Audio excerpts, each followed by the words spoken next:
Come back and follow. I'm a palate cleanser. That's what's happening. That was heavy. Now we need something light. I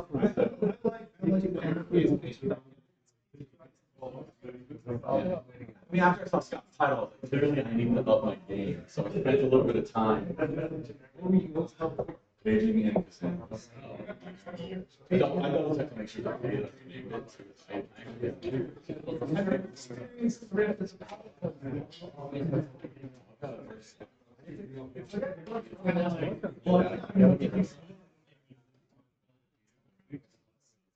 All right. Are we all ready? Are we ready for paging? So,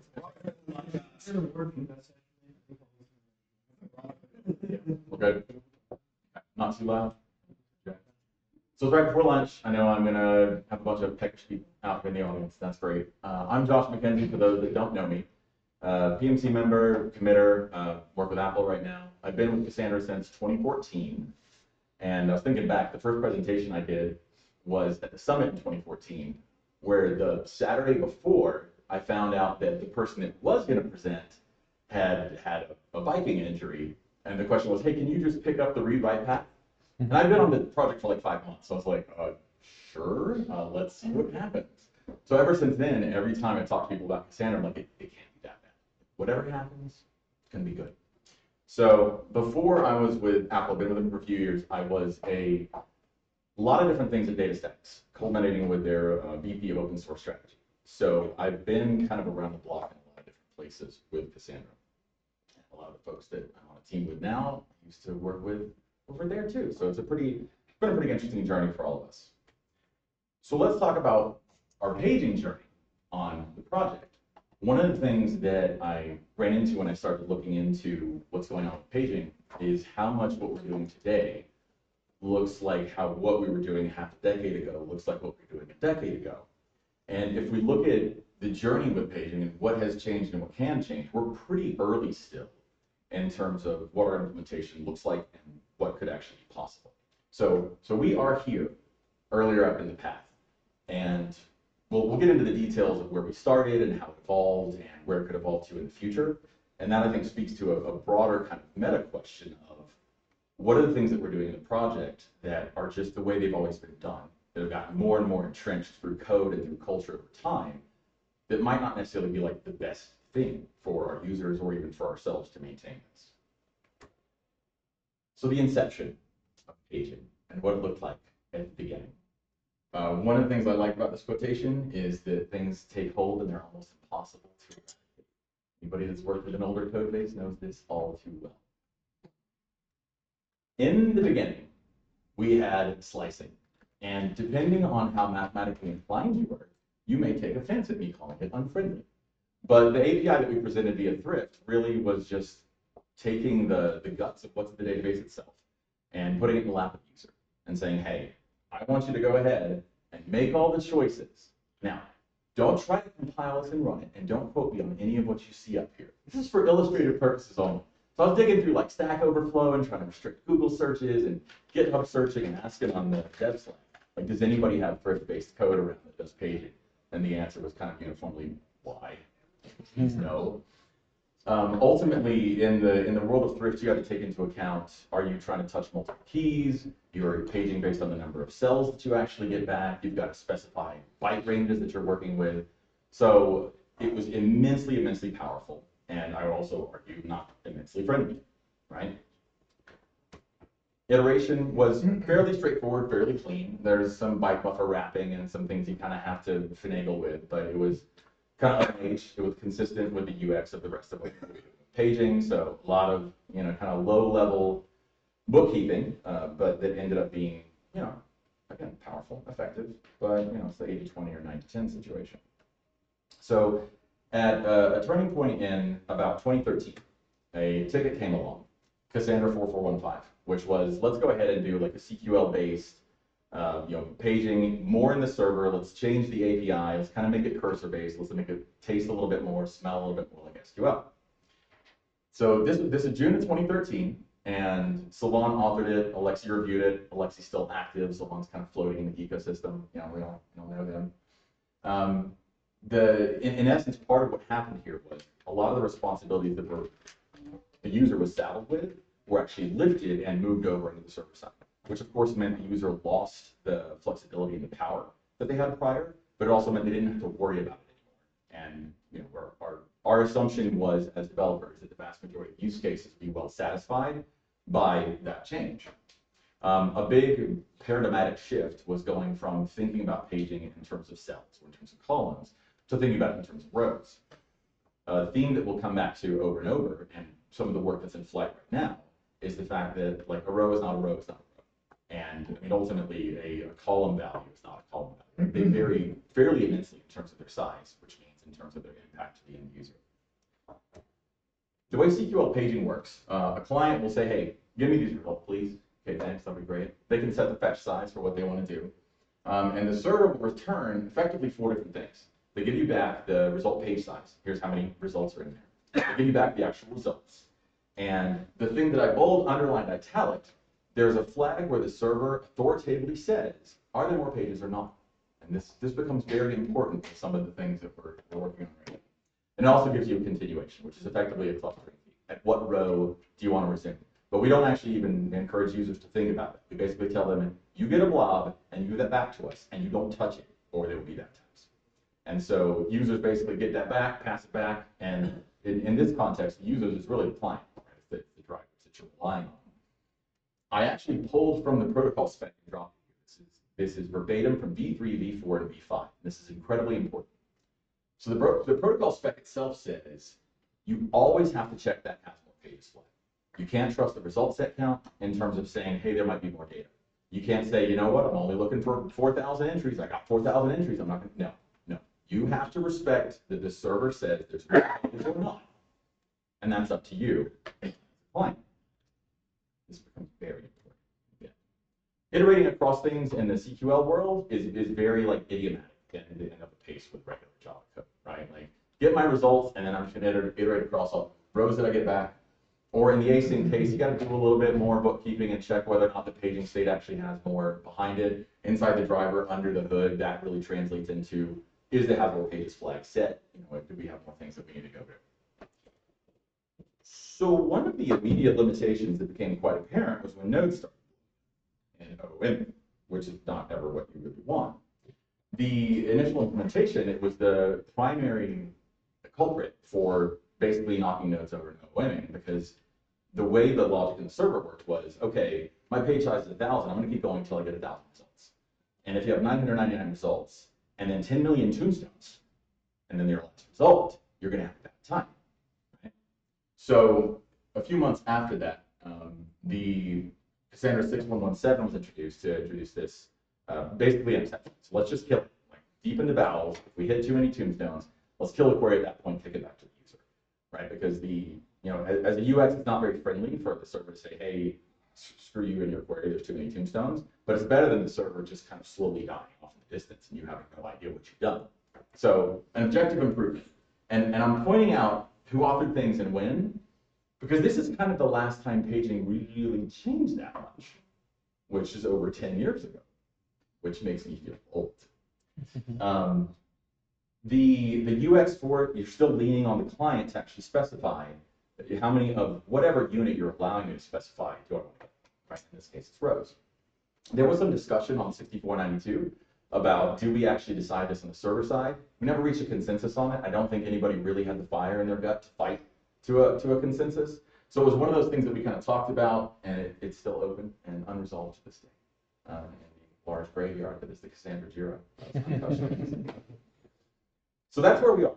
And it's pretty straightforward. It makes sense how we got here. It makes sense that the CQL-based ergonomics look like the thrift ones, and frankly, there's probably not that many different novel ways to page across data store like we are. But some things are changing. And it is just coincidence, I think, that there's two different pretty major things in flight. And we've talked about one of them for quite some time, and the other one is a little bit more recent. So the first one, Jacek is driving. And that is 11745, which is paging by bytes instead of paging by rows. Whole idea being a user could say, hey, at most format, just like do whatever you can do. I don't care how many rows it is. It could be one row, etc. But give me back this much data. And the argument has often been on the mailing lists. You know, why would a user want to know that? A lot of users don't want to deal with that. It's not the elevation of the abstraction that's valuable to them. The flip side is a row is not a row is not a row. And for, you know, since Cassandra was started, we advertised the key value store with no limits, where it's like, sure, put like int max number of gigs in a single column, it'll be great. What could that possibly hurt? Or sure, int max number of columns in a table. Technically, the code supports it. We all know pragmatically, like, that's not true at all. So that paradigm has kind of led to where users didn't really have necessarily the most consistent way to be able to articulate, like, here's what my bounds of tolerance are. And so then you end up with a lot of people who, you know, to Scott's point, you go through contortions to make sure that your data modeling, the data that you're storing, all conforms within some bounds. Because if it gets outside those bounds, bad things start to happen on your database. Not a very friendly experience for users. The patch here for paging by bytes, it's currently in flight. There's a little bit of conflation in it because it also introduces the ability to dictate limit bytes via DQL, which of course raises the question, who's going to do that and why? The driver implementation itself isn't quite done yet. Details-wise, in the guts, basically it just creates this giant buffer of unused codec options, and then just slaps paging by bytes at the end of it. So there's obviously some housekeeping that still needs to happen to make it a first-class citizen, but fundamentally it works, and it really resolves that pain point for users where non-homogeneous rows can just totally detonate whatever it is they're trying to do with their lives.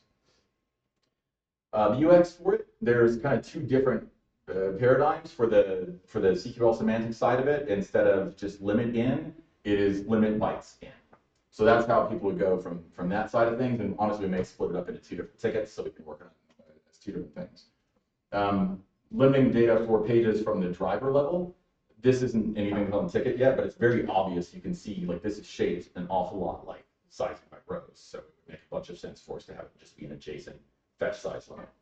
We immediately bump into the problem where fetch size prior doesn't actually specify what fetch size you're specifying.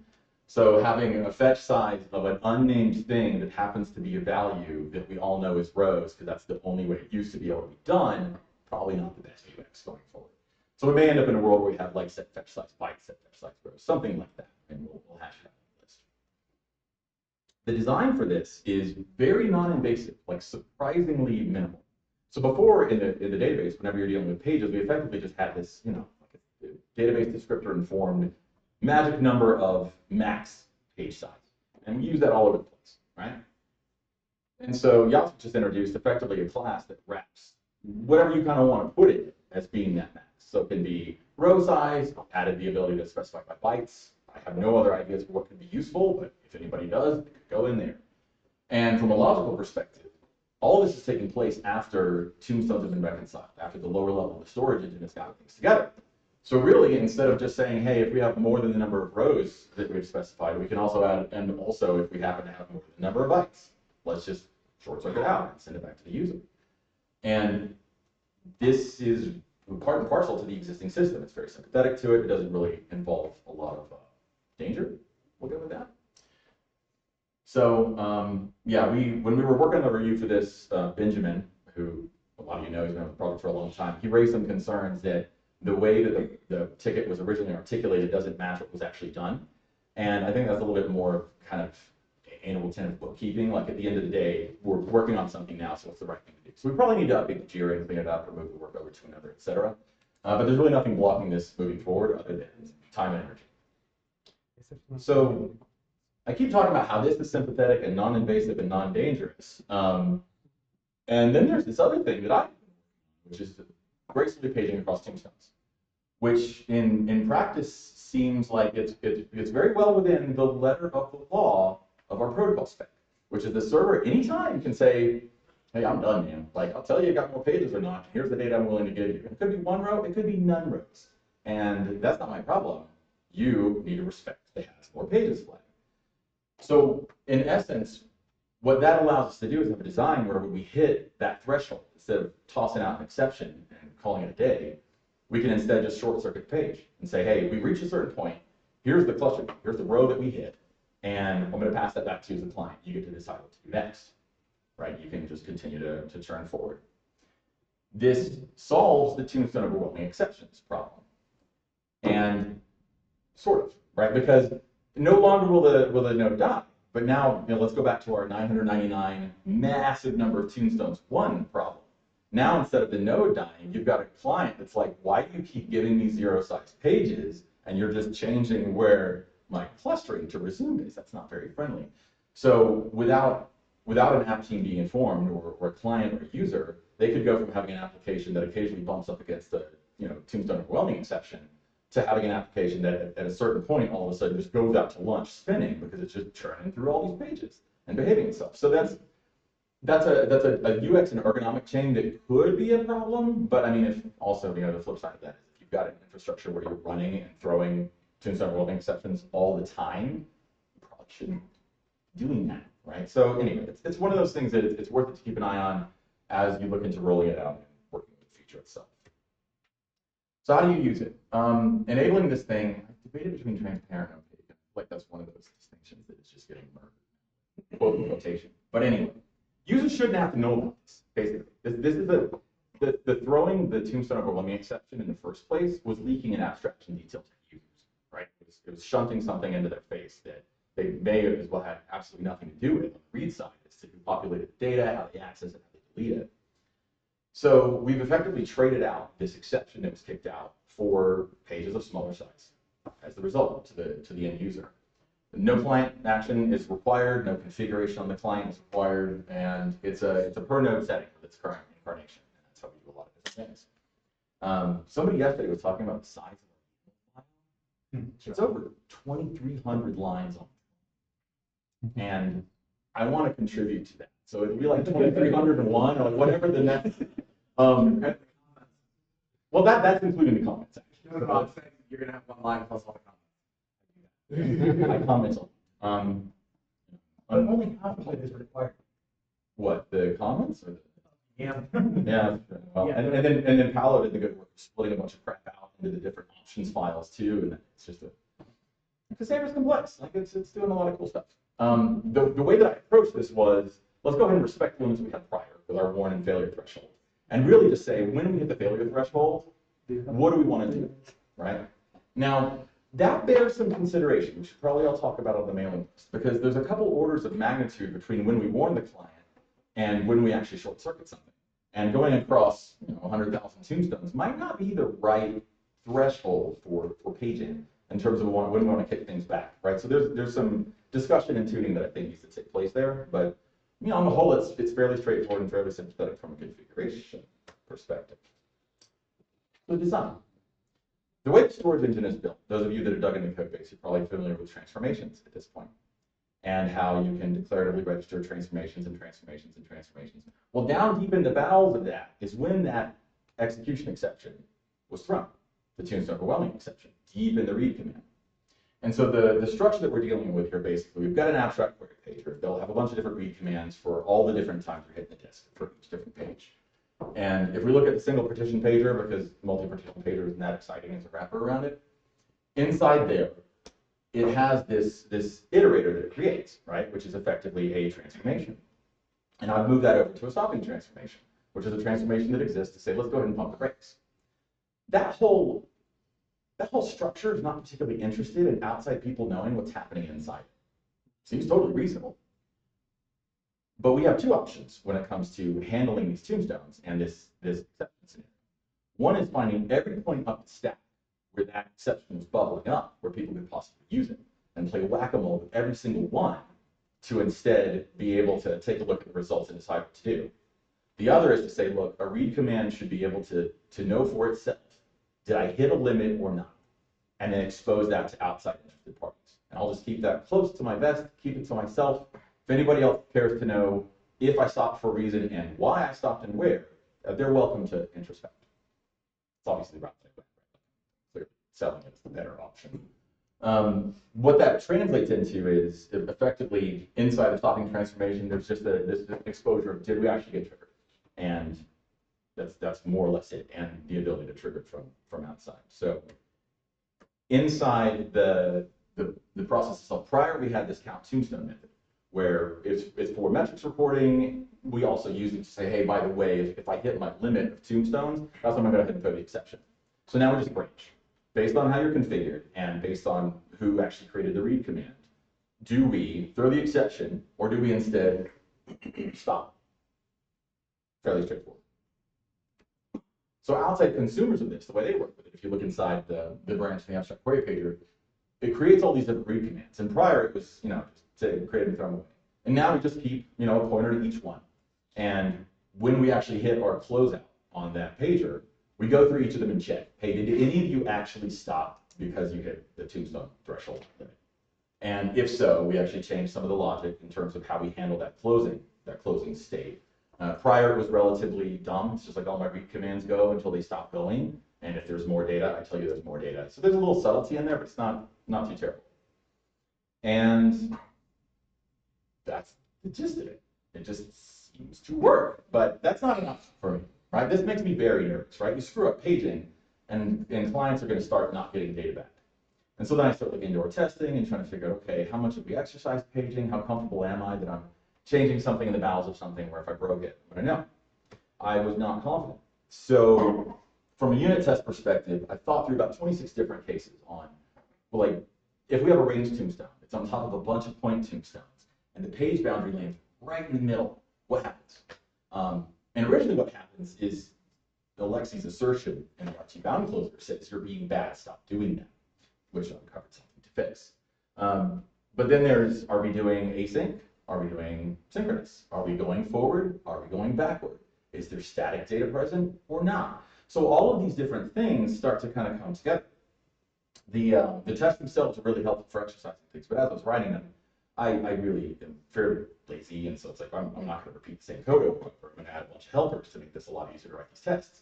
So then I got all these generators laying around, and it's like, well, I got generators, and I'm doing validation. And for anybody that was at David's talk yesterday, I wrote this before he did what he did.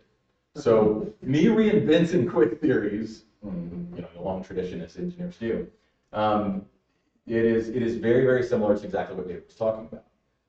We can effectively say, well, let's go ahead and talk about some of the structure here, right?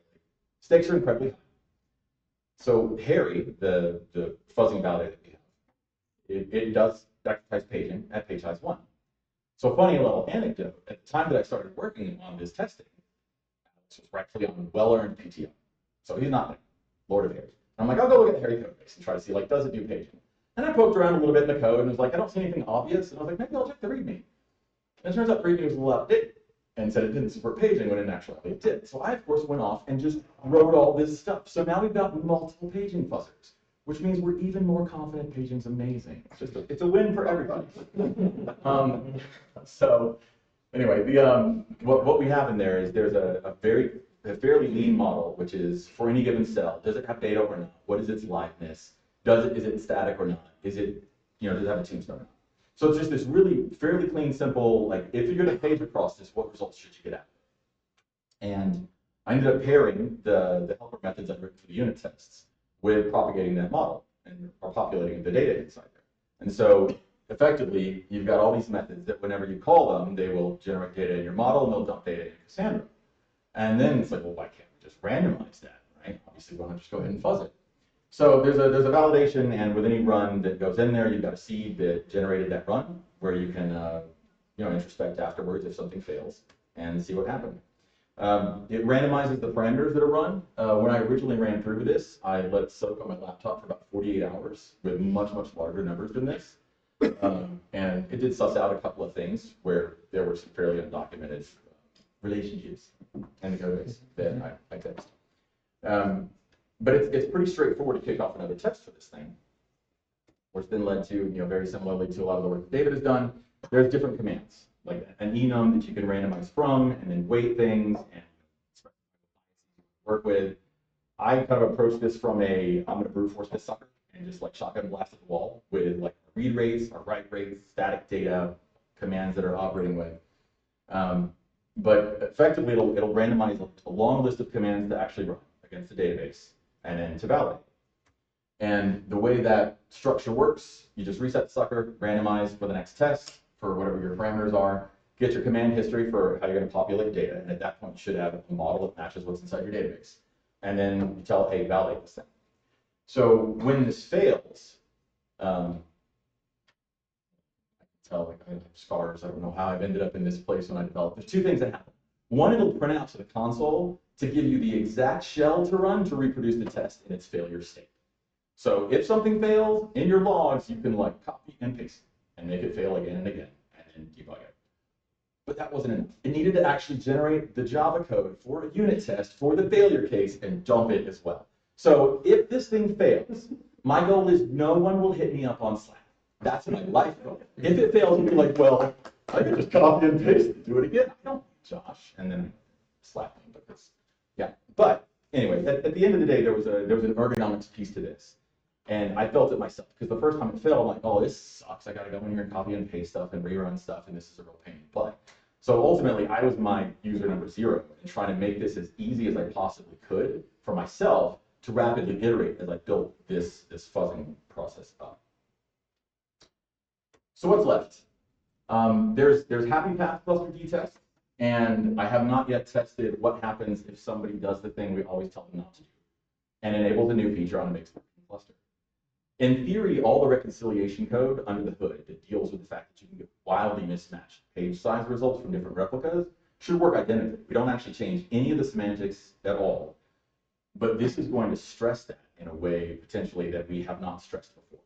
So it's worth it to actually run through the test to make sure that it actually behaves the way that we think it do. Until about 2 weeks ago, I would have said nobody ever enables a new feature on half of their cluster. And for anybody who's been following Jira, we've been having a discussion about some folks who were saying, CDC, you should be able to just enable it on a forum or a subset of your replicas and use it. So let's just go ahead and test it to make sure that if somebody goes out there and says, hey, I'm going to turn this on half my nodes and let the other ones, like half of the other ones, throw exceptions to the client, what could possibly be more exciting, that it won't do anything too bad, and that it's within bounds what we expect. So the RT bound flows are the thing I alluded to prior.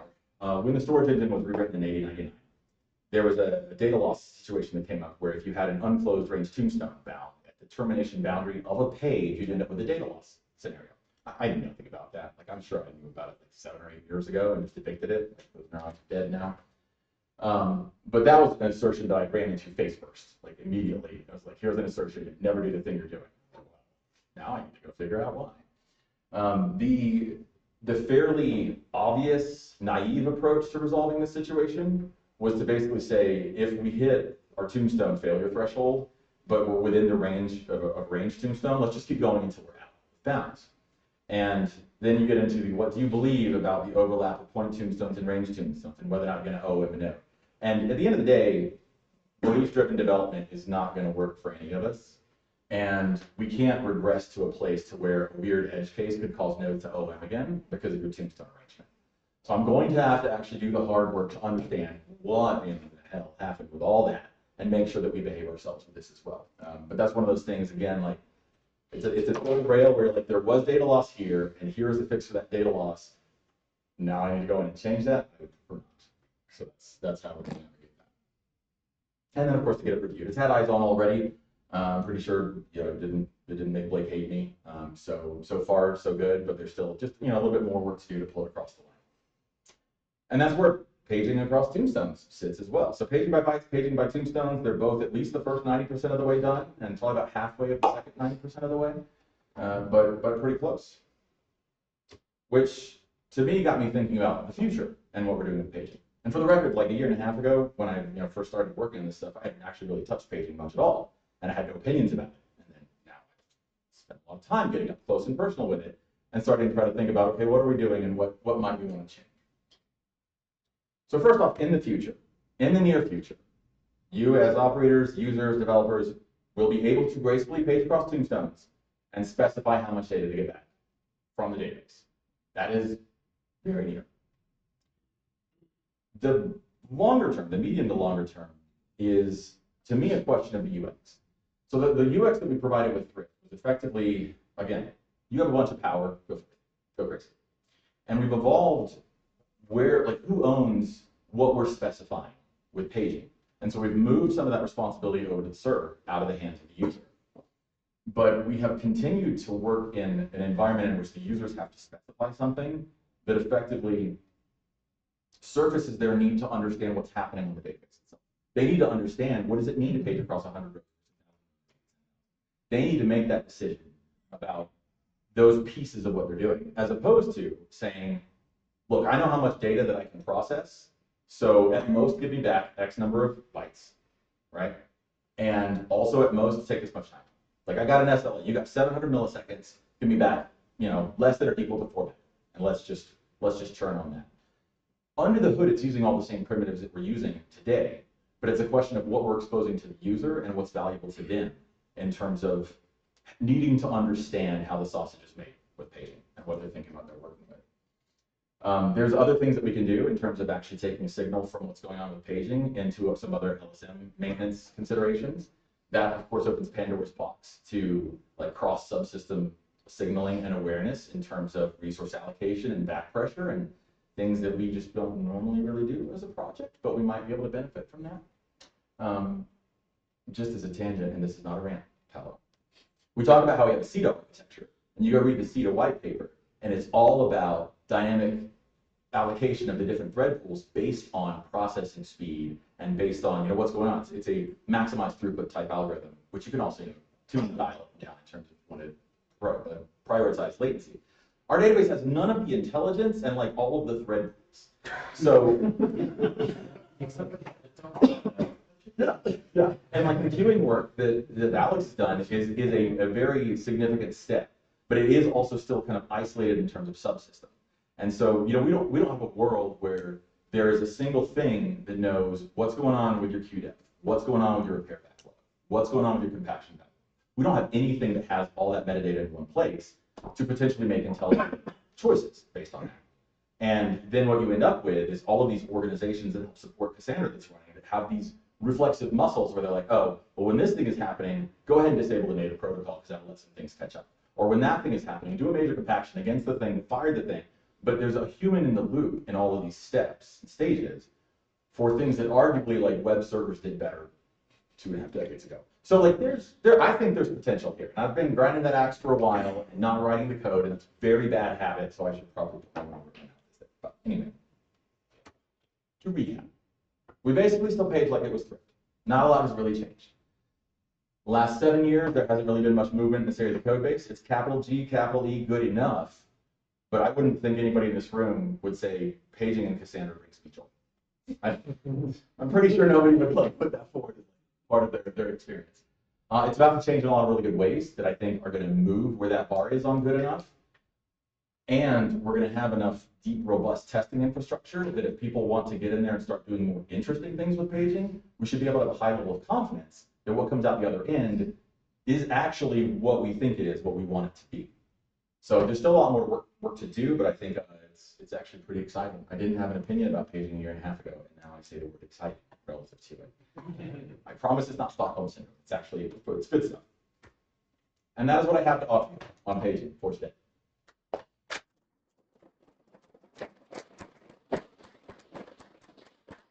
So Patrick has a question. So many questions. I don't also argue we haven't been seeing this since like 20. Yes. Yeah. Well, it's like you crack up an SDP executor, and then like half of your brain melts, and you're like, "This isn't CETA. This is something else." Stage and yeah. I know that. So the question, I'm going to cross the streams. One of the complaints I've always gotten about paging is shit changes under the hood while you're paging in an EC architecture. And I hear this transaction thing is happening. So is there going to be a combination move where you say, "Hey, here, read 10,000 rows," and you get like a snapshot? And I know that was without an UCC, I don't see how that would be plausible from a design perspective without having some like real significant costs to pay. So paging support and accord. Yeah. Okay. I think if we were in a post-WCC world where we actually had version data, you'd be able to say like add a block on the page across X. But then you start getting into what happens with your data set sizes on disk. If you're saying I'm going to take the last 10 versions of all of my fields in my table to make sure I can page across all of it, add it like it. It's doable from a technical perspective, but immediately all of these, oh dear gods, pop up.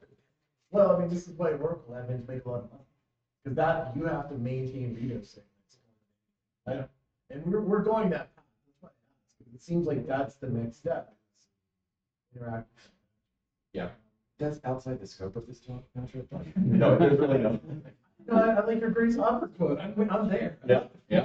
I mean, it is the obvious next question.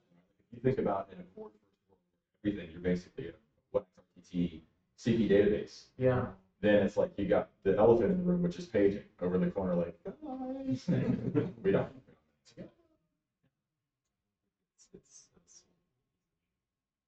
I know. Other questions? Jordan? I have two, the last one. The first one, so with limited bytes, did I understand you correctly that it's giving you n non-tombstone bytes? Correct. All n is tombstones. Yeah. So the way that works, so you can think about it completely independent from paging across tombstones. If you do limit bytes in and you hit too many tombstones, it'll just throw a request execution exception, the TOE, right? Tombstone exception. The two combined limit in a pathological case could just spin into perpetuity until you've actually hit where you want. And this is something that we need to think deeply about, right? Because I was thinking about this yesterday. The way the code is actually written right now has no real respect for where the read command came from. And so, of course, all the pagers know to deal with, we have a read command that stopped. But like a regular single point read command from something that doesn't necessarily trigger paging, right now would also stop gracefully. But then that's before all the data will potentially actually materialize for the user. So I think we're going to be in a world where unless you are paging, a tombstone overwhelming exception is really the only way that we can go. Because paging is how we have that dialogue about what do you do next. So it's a limitation, but nothing immediately comes to mind as a way to actually solve that problem. So from an operator perspective, into a user that's used for 7 years to deal with this way, and we're going like, should we enable this? It's like either the user is aware of all the things, it's mostly not.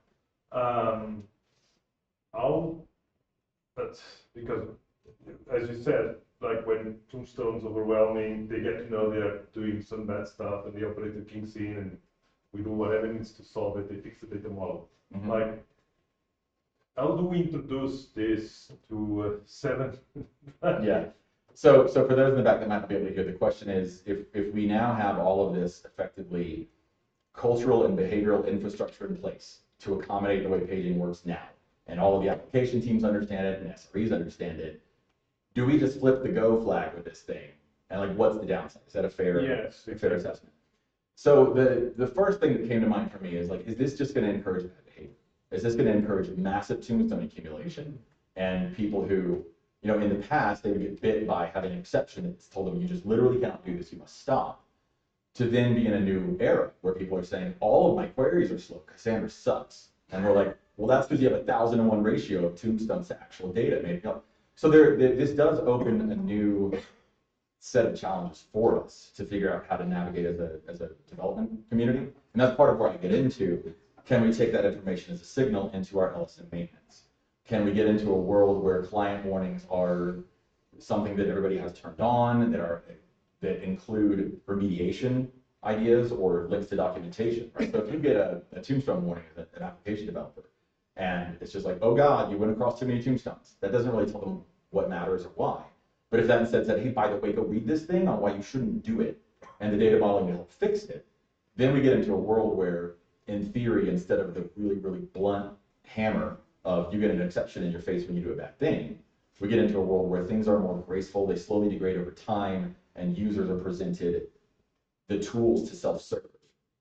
And in that utopian ideal world, SREs and ops and people on call as devs, none of us have to be involved. It can just all sort itself out. I mean, it's a far cry from where we are now. But that's what I would say is there's probably some things we need to do inside the code base, or that organizations need to understand in terms of how they educate their users and their teams, rather than just hit the go button and everything will be fine.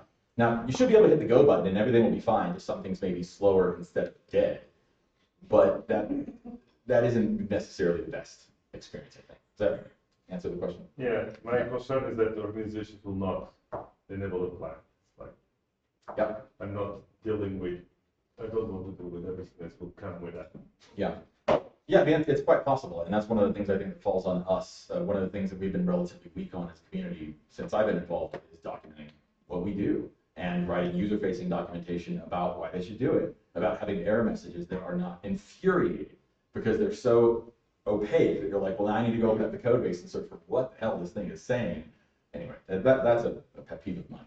So my plan working with this is also to have some write-ups that make it very clear, like maybe we go to the point of having a blog post. I'm not yet ready to have like the one log message in the system that tells our users where to go, and like everything else is our weird cryptic messages we have today. Like, so I need to figure out where that falls, but I would like to do a good bit of legwork in terms of enabling the end users that are consuming this to understand what's going on.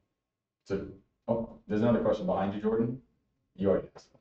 What are your thoughts on supporting pagination for virtual tables? All right, so the question is, what are my thoughts on supporting pagination for virtual tables? So vtables don't have the kind of tombstone problems, so that's not as much of an issue. The paging by bytes should just work. I mean, it's kind of a crappy answer, but like, it should just work. I haven't tested it. I have no idea. It's going to blow up in weird ways. But it all kind of relies on this underlying machinery to operate in a specific way. And the way Yasik implemented the limitation by bytes, it literally just changes the logic around where you decide to stop. So if paging by rows works on virtual tables today, then paging by bytes should also work. All right, Jordan, we have a question too.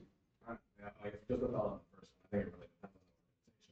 The flip side is a lot of users hit tombstone overwhelming exception, and the response is, why am I using this broken thing? Like, you told me this was a scalable database, I can't do delete, so I'm just going to go to 9DB. Then you explain like how much that costs. But yeah, my point is, I think there's going to be a whole chunk. Like, it's really going to be use case. Yeah. My question was for the YAML flag. Had you considered making it a number instead of so instead of trying to like negotiate, should we lower the one threshold? What if you just had a paging threshold?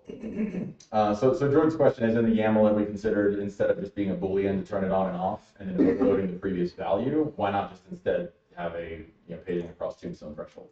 And in light of some recent developments around the fact that we're going to have to live with the tombstone overwhelming exception for a while, I think that actually makes a lot more sense to have two separate numeric values. One is, here's the point at which your query dies, and the other is, here's the point at which your page rolls. So we agree with that. I think from a deployment standpoint, that would be easier. Yeah, Especially with the large fleet. yeah, it makes sense too. All right, any other questions? All right, well, thank you again, everybody. Appreciate all your time.